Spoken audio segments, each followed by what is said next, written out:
Hello everyone, glad to be back. Today is 24th of September, Sunday, so I hope you have a great day and a great weekend.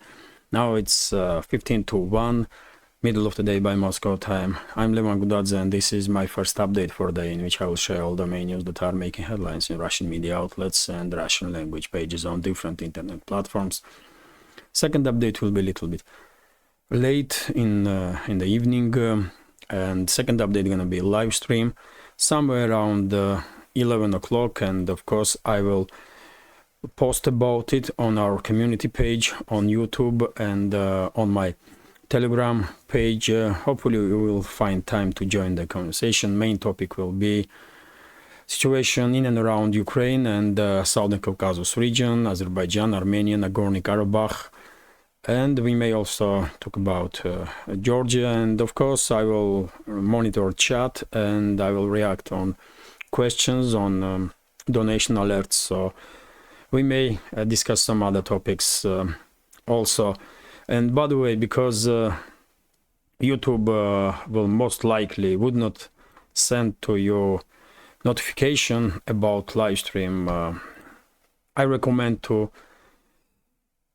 subscribe on my Telegram page if you want to stay in touch and don't miss any updates on the channel. I will definitely post about every update on my Telegram page. You can see link under this video in the description box or in the pinned comment. And the Telegram page is quite useful, by the way, because since this morning I already made quite a few updates, as you can see here. Quite interesting news, so it may be useful in many ways. But now let's talk about news. And first of all, short summary of the situation on the battlefield. No major changes on any of the sectors of the front line, but there are some local scale movements from the sides. And when it comes to Kherson region, main update is that Russian Air Forces become significantly active in this direction, and we are on daily basis now seeing videos like this one, by the way, with strikes with FAB 250, FAB 500 in the areas of concentration of Ukrainian armed forces on the right bank of the Kherson region. And probably all of you did notice this significant increase of activity of Russian Air Force, and this information combined with reports about activity of Ukrainian forces when it comes to fight over these small islands on the Dnieper River and delta of the Dnieper River, and constant attempts to cross the river and establish some small bridgeheads on the left bank of the Dnieper, which is controlled by Russian forces. Together, these informations do become a quite significant indicator that after all, my long-time prediction about the possibility that Ukrainian side will conduct large-scale mass crossing of Dnieper River simultaneously with second wave of counteroffensive of Ukrainian forces on this land bridge between Crimea and mainland Russia possibly will become true in upcoming days, maybe several weeks. But anyway, let's see how the situation develops. Right now, at this moment, I will call situation on the Kherson sector of the front line deadlock or operational pause, with high probability that Ukrainian side will become significantly active in next several days. When it comes to Zaporozhye and South Donetsk sectors of the front line, main hotspots, of course, are in Zaporozhye sector, Orekhov direction. And by the way, when it comes to this bridgehead, Ukrainian propaganda outlets, Western propaganda outlets are pushing over the society this narrative that Ukrainian forces did manage to breach first line of defense of Russian armed forces in Orekhov area. Orekhov is here, by the way, this settlement. But Russian side denies these claims. So it's hard to know what is exactly going on in this bridgehead. But according to videos that we see, we can definitely probably assume that Ukrainian side, if did not breach first line of defense, definitely managed to reach that line, which I mean, overall would not make any crucial change when it comes to this sector of the front line, but from a media standpoint, from propaganda standpoint, Western elites, so-called elites, and Western propaganda outlets and Ukrainian propaganda outlets, of course, are using this topic as some kind of victory that they did reach first line of defense. When, by the way, first line of defense initially was created just to slow down enemy offensive, and then second line should stop an enemy offensive, and the third line of defense is just reserve, just in case. And after 4 months of the so-called counteroffensive, only now Ukrainian forces are managing to reach first line of defense and possibly breach that line in some small area right next to Orekhov. If this is success, after losing tens of thousands of soldiers and thousands of pieces of military equipment, if this is success of Ukrainian armed forces, then I don't know what this word success means no more. This is total failure, by the way. Entire this counteroffensive is a suicidal operation, as I was saying, very long before this operation even began.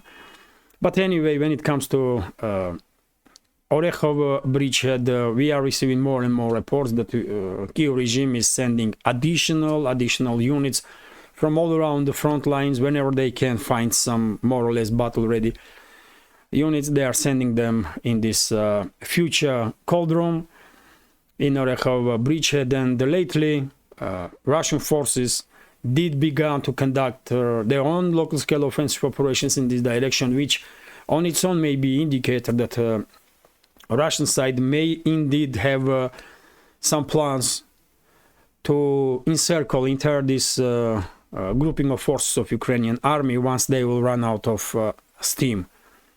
So we may see entire this Ukrainian grouping in a cold room somewhere around the middle of the autumn. But let's see how the situation develops. Right now, nothing is happening that will influence overall situation on this sector of the front line. And when it comes to South Donetsk direction, also one of the main axes of Ukrainian so-called counteroffensive, I will notice just one quite significant change for recent days, which is yet again significant activity of Russian Air Force in this direction, especially in areas of Ugledar. And by the way, this morning I did also share this video footage on my Telegram with the strikes on one of the high-rise buildings in which Ukrainian forces were concentrated. And I guess 500 bombs, glide bombs were dropped from Russian bombers, maybe even 1500, because, well, if we take a look on this video, seems like entire building was just vaporized. So Russian side did become significantly active, especially Air Force in direction of Ugledar, and this information may once again be indicator that it's not just Ukrainian side that are preparing some kind of offensive operations, but Russian side also. And when it comes to other sectors of the front line, Donetsk sector, no significant changes, just artillery duels, recon operations, and of course drone wars between the sides. Yesterday I did see some reports on Russian Telegram pages that Russian armed forces did manage to destroy defensive lines of Ukrainian army in Marinka settlement, but I did not see any video or photo confirmation that this last part of this settlement become under full Russian control. So I will take this settlement as a disputed. Russian armed forces are quite active also in direction of Avdiivka and Russian Air Force also, but overall situation is a deadlock, no significant changes that can influence this sector of the front. And when it comes to northern flank of Donetsk direction, Bakhmut and surrounding areas, on the southern flank of Bakhmut, it's operational pause. After Klishevka and Andreevka become end up in the gray zone when no one side has full control over these settlements. Situation become calm in this area, and sides basically are using artillery and drones to destroy each other's positions. And when it comes to northern flank of Bakhmut, yesterday afternoon I did see some reports that Russian forces conducted offensive operations in Orekhovo-Vasilievka direction here, and Ukrainian forces did not expect this rapid advance of Russian side and flee the positions. But yet again, if we take a look on entire sector, right now no significant changes that can influence overall situation on the northern flank of Bakhmut. Russian forces are in the charge. Basically, initiative is on Russian side, but many experts, by the way, do expect significant activization of Ukrainian side on the northern sectors of the front line, especially because of this obsession that general staff of a Ukrainian army has when it comes to Bakhmut, and they may send additional thousands and thousands of Ukrainian soldiers to be sacrificed in Bakhmut direction. That's a possibility, but at least for now, initiative is in Russian hands and no significant changes on the northern flank of Bakhmut. If at all, it's a Russian side that are conducting local scale offensive operations right now. And when it comes to northern sectors from Seversk to Kupiansk, no significant changes, local scale skirmishes, local scale reckoning force operations and artillery duels between the sides. And still only question for me personally that remains when it comes to this area is when Russian side will conduct large scale offensive operation. Will it happen this autumn, or we will see large scale Russian offensive in the winter? And as time goes by, well, I think it's more likely that we will see Russian offensive in the winter. And this is it when it comes to short summary of the situation on the battlefield. Dear friends, I once again remind you that there are some great channels that devote much more time to analyze situation on the front line in detail. Of course, I'm talking about Military Summary, DPA War, Defense Politics Asia, and a great channel of Alexander Mercuris, host of Duran Show. And if you are interested in more detailed analysis of situation on the battlefield, I definitely recommend those channels. Probably all of you are familiar with these channels, but if not, then you can see links under this video in the description box, in recommendation list, by the way.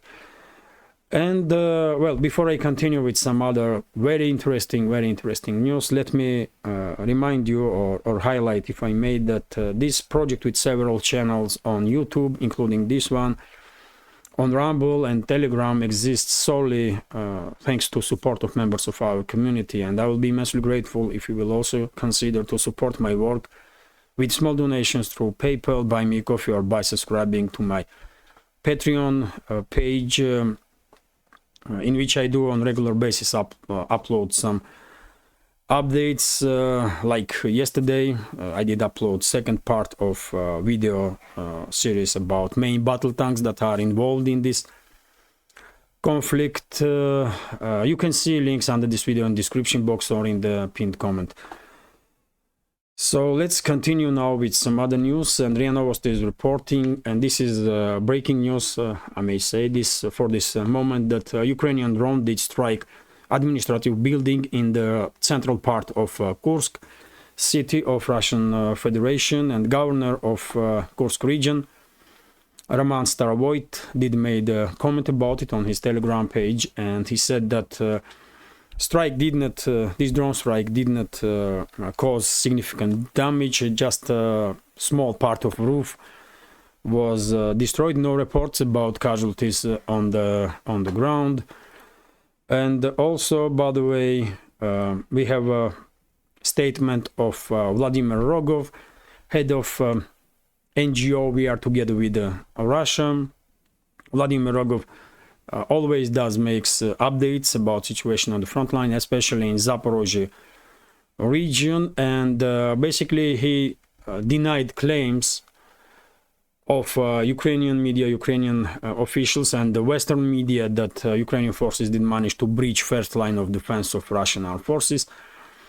And he called these statements from Ukraine or Western states as a fantasy, ill fantasy. Even Vladimir Rogov probably are correct when it comes to first line of defense. But by the way, even if we make some thoughts experiment and imagine that in Verbov area, which is here, by the way, Ukrainian forces did manage to breach first Russian defense line on some small pocket or small distance, like a few hundred meters. What it changes when it comes to overall situation on the front line? Does it make any crucial change or significant change or change in anything whatsoever? Of course not.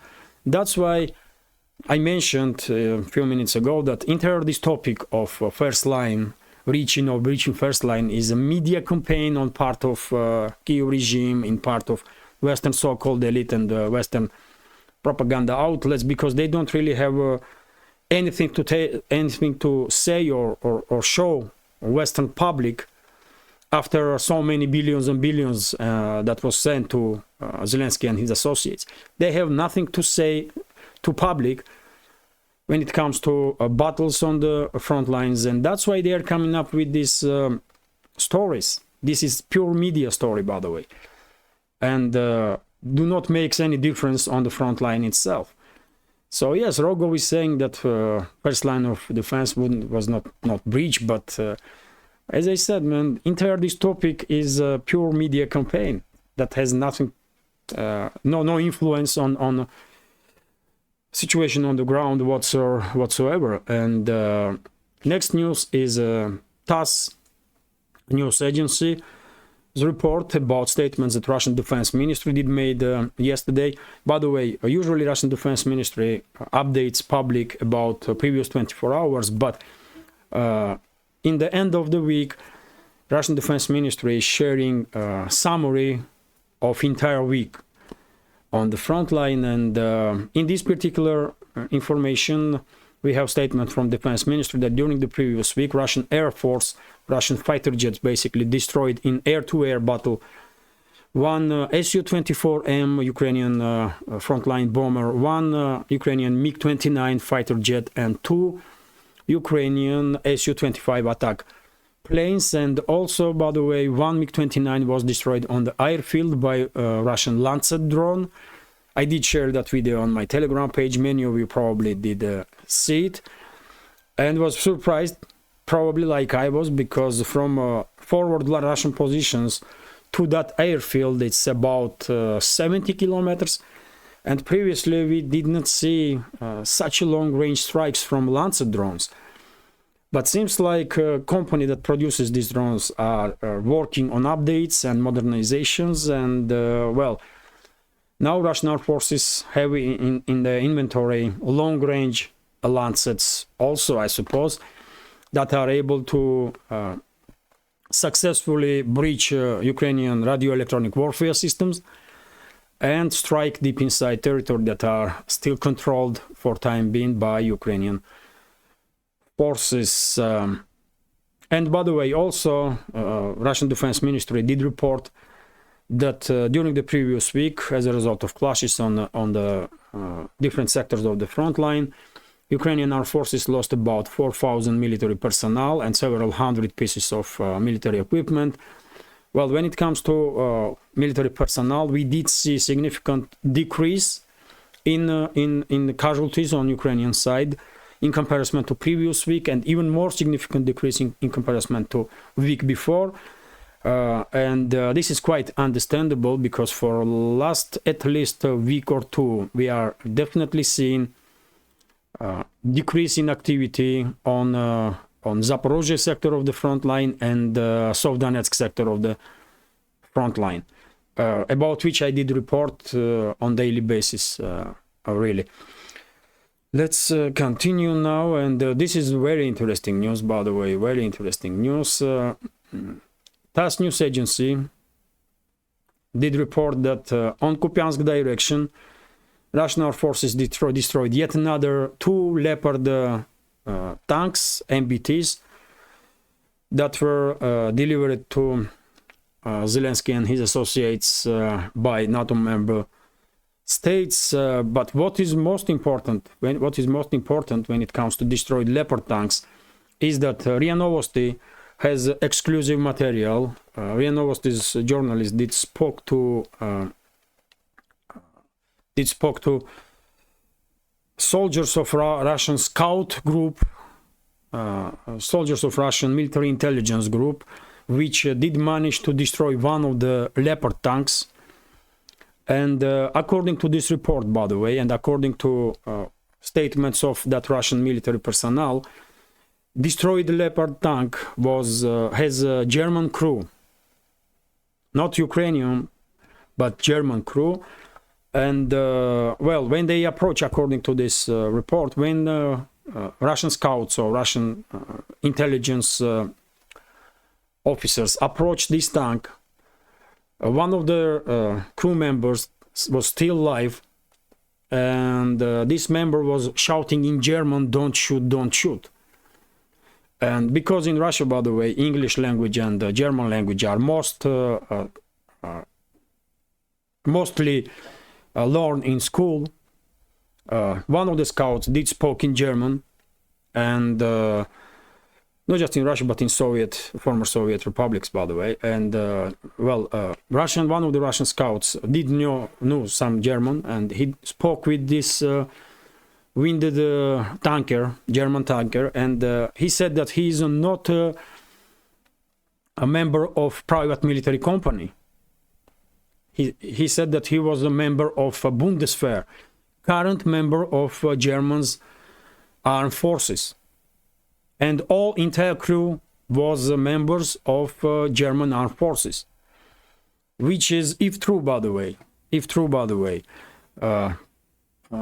after all, that German soldier was fatally wounded, and he didn't make it to hospital, even though Doc in that Russian group of special forces did try to save his life.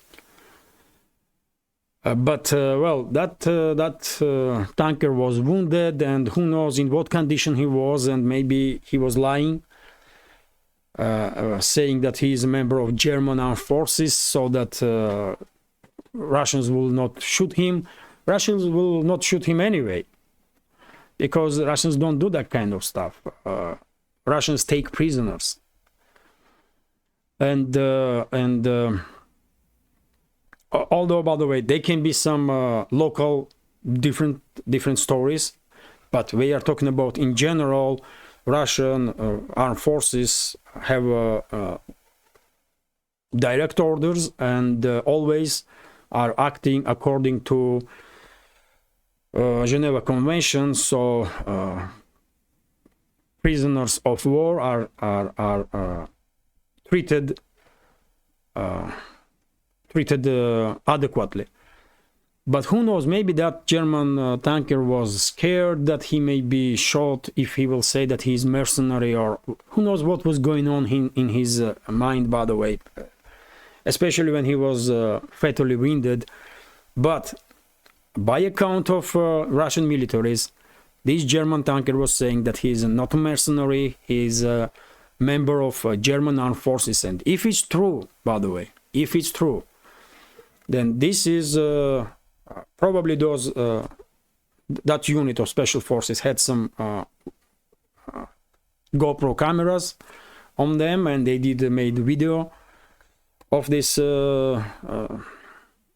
accident. And well, if Moscow is willing to aggravate with Berlin or demand some answers, then we may see that video footage in coming days.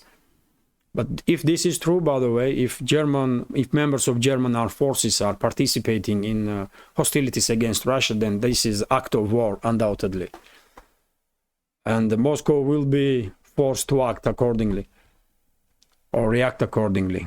But story is very, very interesting, and I will definitely share additional information about this story when it will be available on Russian media. Let's continue now. And TASS news agencies reporting that Lavrov, head of Russian Foreign Ministry, made quite significant statement, if I'm not mistaken, during his UN visit, his visit in UN, United Nations. And well, in this particular case, Lavrov said that it looks like Western elites want to resolve this conflict in Ukraine to be resolved on the battlefield. And well, if that's not what they want, well, then that's exactly what they will get. And Russia will resolve this conflict on the battlefield. And exactly that is happening, by the way. It's only a matter of time. It's only a matter of time when Ukrainian armed forces will run out of not just manpower and military equipment, but also any will to fight. And it's only a matter of time when Ukrainian armed forces will cease to exist as a more or less battle-ready or capable entity, and then Russian side will conduct decisive actions to end this tragic page in relationships between Russia and Ukraine, to end this conflict. And the conflict will be resolved on the battlefield for sure. And RT is reporting that New York Times did publish article with the statements of high-ranking US officials who did recognize that Kyiv's counteroffensive unlikely to achieve its goals. Well, for us, no surprises, of course, because many of us did knew from very beginning that this Ukrainian so-called counteroffensive will be a suicidal operation and will become a beginning of the end of Ukrainian armed forces as a more or less capable entity. And I was saying about this for many months before this counteroffensive even began.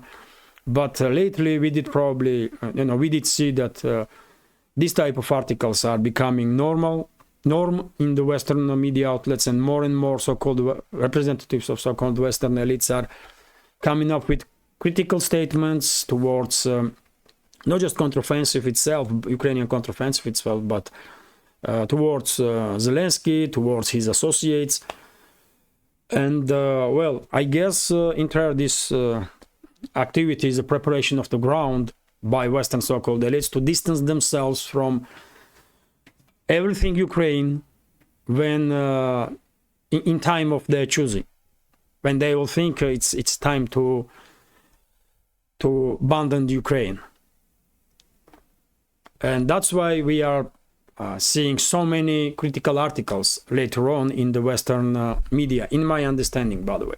They are preparing ground to distance Western world from Ukraine, to minimize possible damage, including reputational damage, by the way, and including political damage, because after all, even though right now majority, I guess, of societies in the Western states still are under heavy propaganda, under influence of Western heavy propaganda, more and more people are finding out true, more and more people are looking for independent sources of information and are asking and beginning to ask questions. And this trend is unstoppable, by the way. So Western so-called elites will definitely have to deal with political damage also. But let's continue. RT is reporting that according to British in this case, British media, London and Moscow hold secret talks several times since the beginning of a special military operation, which is well, for some may be a surprise, but not for me, because I did said many times before that in my understanding, Moscow, Washington, London, Brussels, Warsaw, most definitely Bucharest, Budapest, probably are having a behind-the-scene conversation about future of Ukraine and how Ukraine will be divided between the sides, because you know my take on entire this Ukrainian crisis. I'm quite sure once this conflict will end, there will be no more Ukraine as a state on political map. This failed state will be divided between its neighbors, between Russia, Poland, Romania, Hungary, and possibly Slovakia. Russia will hold on to most of the territory of Ukraine, and these NATO member states will establish control over the western regions, and to make sure that there will be no at least significant escalation between the militaries of sides on the line of contact, on the future line of contact or future line of divide. They have to negotiate every step. They have to negotiate to make sure that this full-scale disintegration of Ukraine will not cause direct clashes between Russian and NATO military personnel, at least not in the large scale, because some skirmishes probably will happen, but not a large scale that can provoke full-scale war between Russia and NATO. So for me, no surprises here, but some probably were surprised that there are some talks behind the scenes.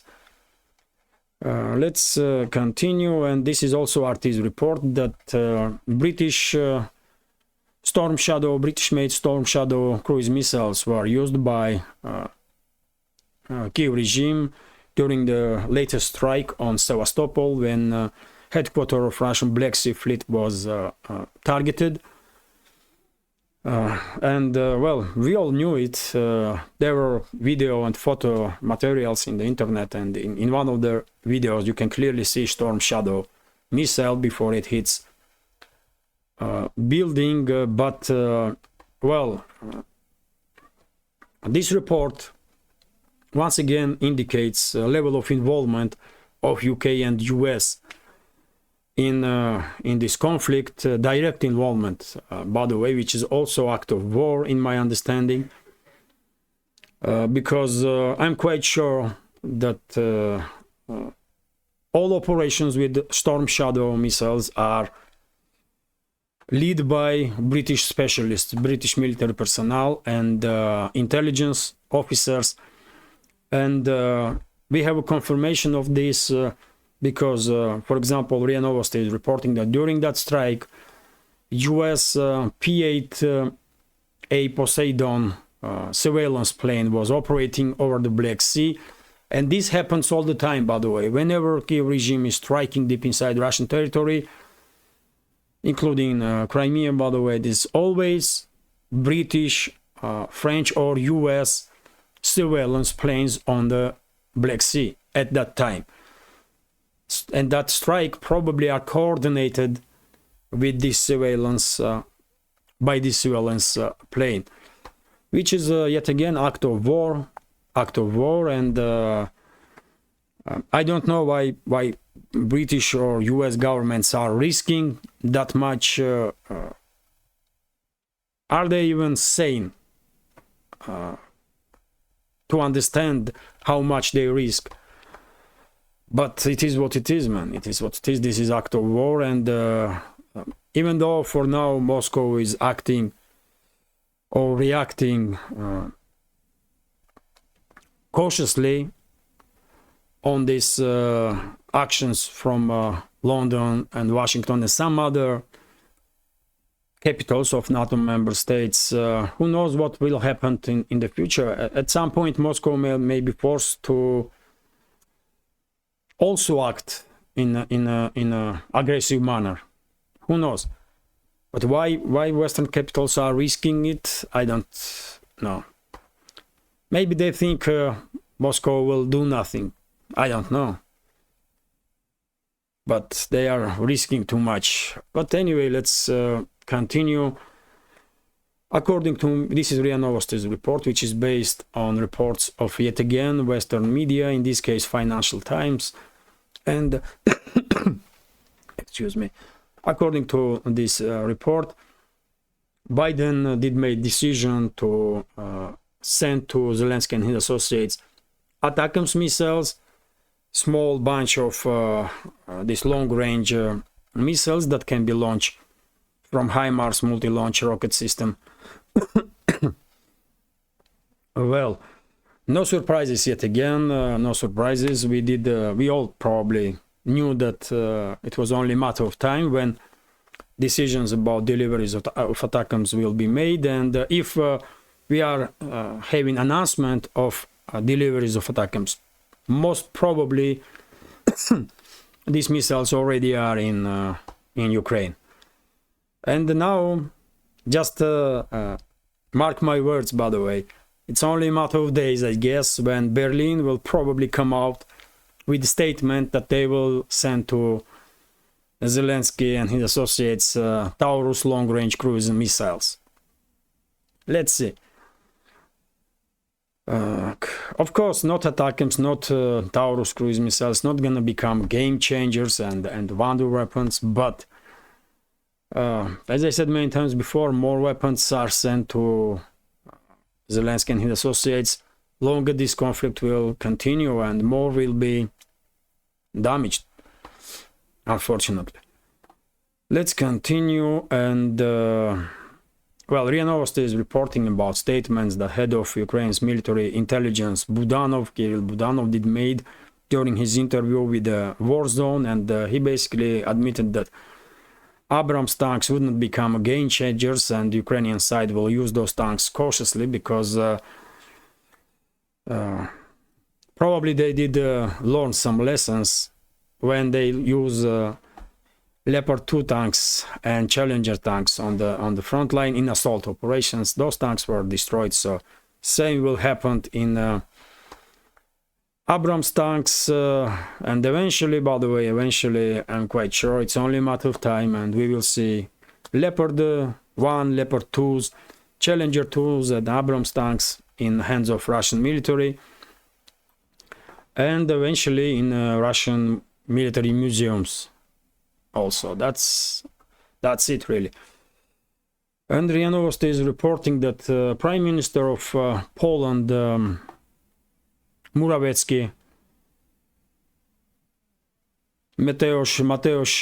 Morawiecki, did give a warning to Zelensky never ever to talk aggressively or to insult Poland and Polish society ever.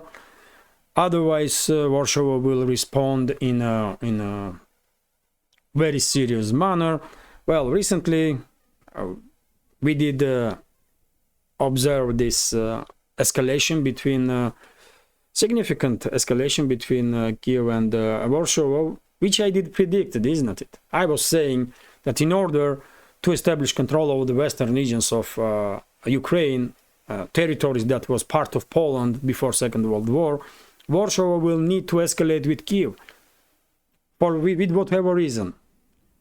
And well, we are definitely observing preparation of the ground by Polish elites to do exactly the same, exactly what I just said, to establish control over the former Polish territories in western Ukraine. Under whatever pretext, by the way, under whatever pretext, but that's what they're gonna do. It's I have no doubts about it. I have no doubts about it. And by the way, when I was saying this many months ago, I did see in the comments opinions of members of our community that critical opinions that I may be mistaken, and Poland has no intentions to establish control over the former its territories in western Ukraine and so on. But as time goes by, less and less members of our community were critical of my reading of big picture when it comes to Ukraine, and nowadays I guess no one has any doubts that eventually western regions of Ukraine will definitely become under control of Poland and some other NATO member states, and the rest of the Ukraine under control of Russia. Even Western experts, by the way, are beginning to talk about such a possibility nowadays. But anyway, let's continue. RIA Novosti is reporting that, well, as a result of embargo of number of Eastern European states on Ukrainian agriculture, agricultural products, including grain. Ukraine will lose about $230 million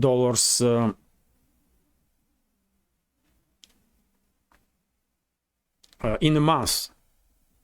$230 million in the month, which is, well, quite a number, isn't it? But, well, I guess Washington and Brussels will compensate Zelensky with this money. They will send him 230 million.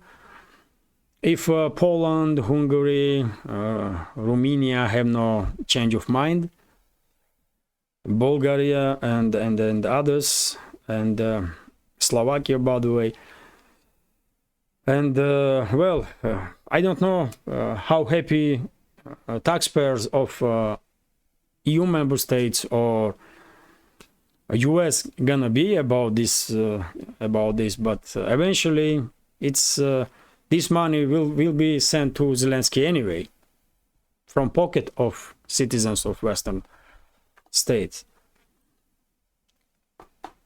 Let's continue, and the RT is reporting, this is quite interesting.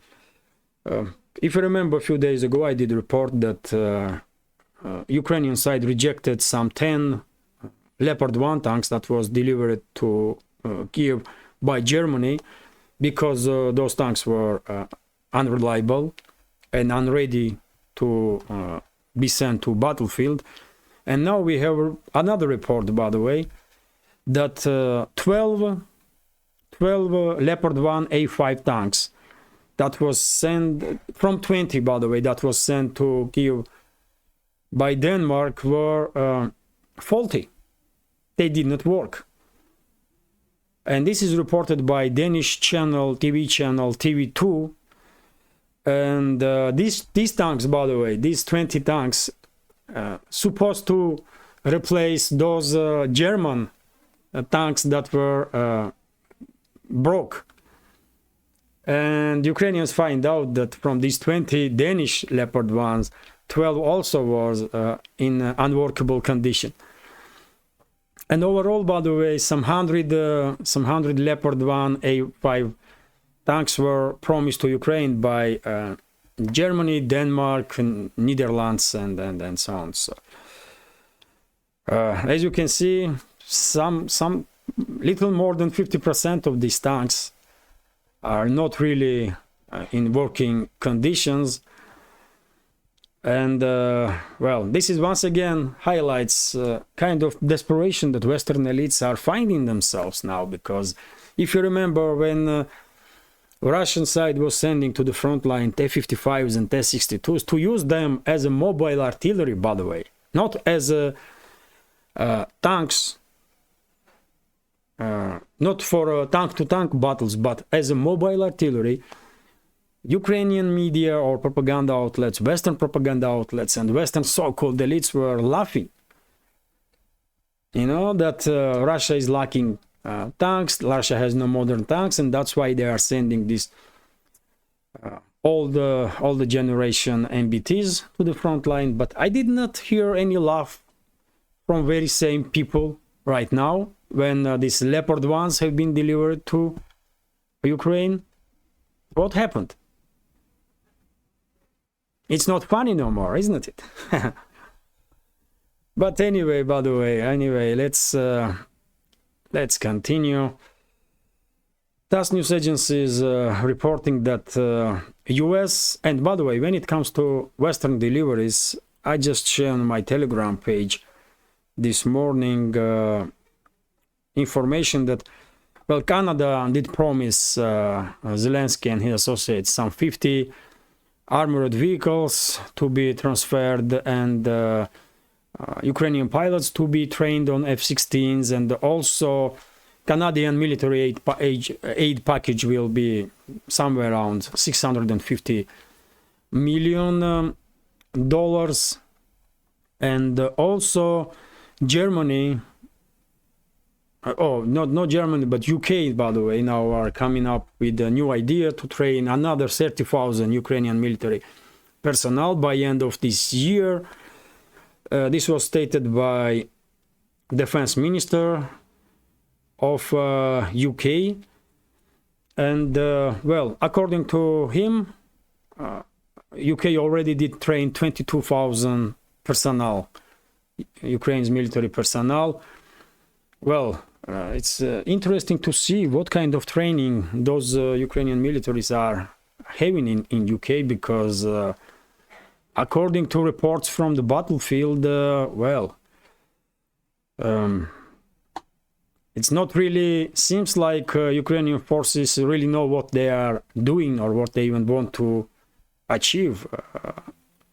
They are conducting suicidal frontline offensive operations time after time, and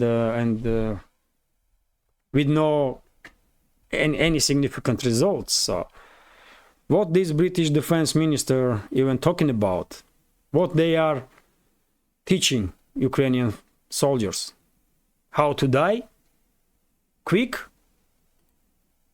I don't know. Anyway, let's continue. And how long is this video? Let me check, by the way. 46 minutes already, and there is so many news left. Okay, I will just go through headlines. So TASS news agency is reporting that US is conducting negotiations with Vietnam about deliveries of US weapons, including F-16s, by the way, which is quite interesting. As we know, Vietnam and China don't really have extremely great relationships, and they have some dispute over some islands also. And well, these deliveries, if it will take place, of course, gonna aggravate relationships between Washington and China and Beijing even more. Also, TASS news agency is reporting that well, US did call Turkish leadership to participate in end of battles in Nagorno-Karabakh. Well, by the way, too little too late, isn't it? I know there is some time difference between let's say Southern Caucasus and US, but still State Department and White House supposed to react a little faster on developments in this world, especially because they are acting like you know, everything is their business. And also, by the way, TASS news agencies report that Blinken did make statement that forceful actions of Baku, capital of Azerbaijan, will not help to de-escalate situation in Southern Caucasus region. Yet again, for this moment, there is no battles in Nagorno-Karabakh area. Local Armenian authorities in Nagorno-Karabakh conducted negotiations with the representatives of Azerbaijani government, and local armed forces lay down arms, and I guess process has begun of reintegration of Nagorno-Karabakh in Azerbaijan. With you know, Russia is actively participating in these peace talks between the sides, and I'm quite sure Moscow will do all it can to make sure that Armenians in Nagorno-Karabakh are safe and secure. But yet again, and Baku to issue guarantees of security to Armenians, but yet again, because of very difficult history between the sides for last 30 years also, I guess majority of Armenians will make decision to flee Nagorno-Karabakh. And RIA Novosti's report here that armed forces of Nagorno-Karabakh are laid down arms. And we have also, so there is no active clashes between the sides in Nagorno-Karabakh right now. And we have also statement from Prime Minister of Armenia, Pashinyan, who said that organizations that Armenia is involved, security organizations, are not effective. And of course, he is talking about, first of all, ATACMS, organization of collective defense that was created by former Soviet republics. And I guess maybe Pashinyan is also talking about Eurasian Economical Union, part of which Armenia is also. And well, no surprises really. I guess it's only a matter of time. Well, Armenia will leave not just ATACMS, this collective security organization, but also Eurasian Economical Union. And it's only, and still it's, and also it's only a matter of time when Yerevan, if Pashinyan will remain in power, when Yerevan will demand Russian military base to be withdrawn from Armenia. It's a factual true right now that US has full control over the Armenia, and Armenia did become one more colony of Washington. That's it, really. And Pashinyan basically is representative of US empire